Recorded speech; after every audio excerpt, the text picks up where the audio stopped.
Hello everyone, my name is Sultan Al-Niyadi and I'm an astronaut living and working on board the International Space Station. Today we are going to explore the differences between physical and chemical changes. There are many different chemical and physical changes happening on board the space station at a given time. Are you ready to explore the station with me? Let's get started. A physical change is when the molecules of a substance are rearranged while their composition remains the same. For example, if we take an ice cube and melt it, a physical change has occurred. The H2O molecules that make up the liquid water are the same H2O molecules that made up the solid ice cube.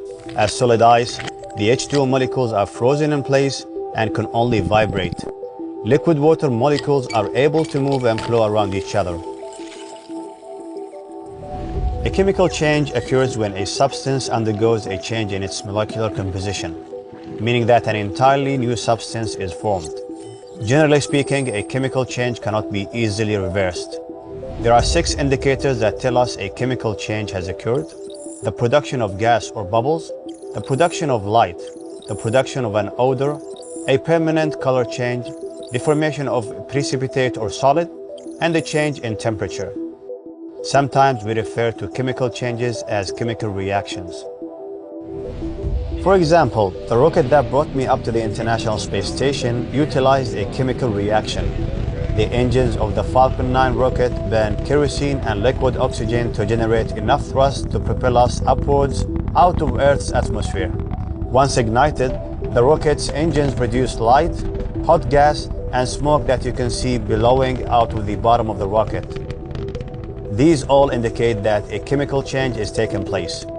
On station, the solid fuel ignition and extinction, growth and extinction limit or sophie-gel investigation studies burning in microgravity. These experiments will help to determine how fuel temperature affects material flammability.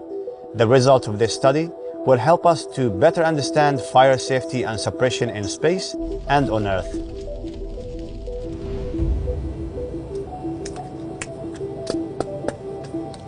A good example of a physical change is when we add water to our dehydrated food in space, because this is totally reversible by removing the water.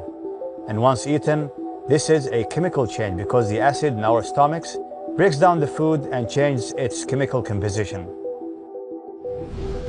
Another example of a physical change is when we cut our hair in space.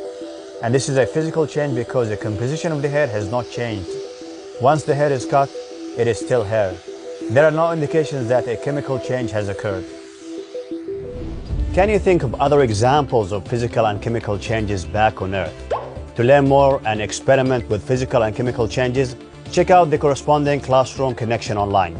Thank you for exploring science with me today, and see you soon.